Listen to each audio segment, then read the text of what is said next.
हरिओम. योगदास श्री जय गणेश जोशी लिखित भक्ती बोधामृत भाग 1. लघुलेख क्रमांक 5. अमर.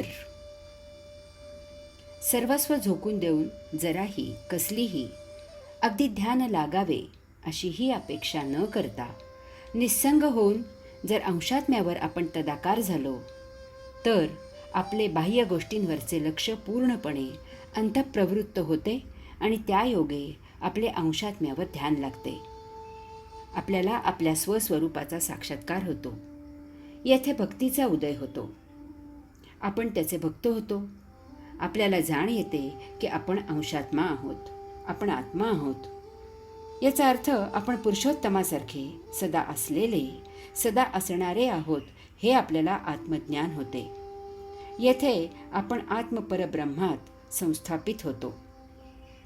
आता आपली मृत्यूची भीती नष्ट होते, कारण आपण अमर आत्मा असून आपण धारण केलेला देह मृत होतो ही वस्तुस्थिती आपल्याला ज्ञात होते. आता आपण आत्मांश म्हणून जगू लागतो. सहजच योगिक आचरण करू लागतो. अयोगिक गोष्टी आपल्या जीवनामधून हद्दपार होतात.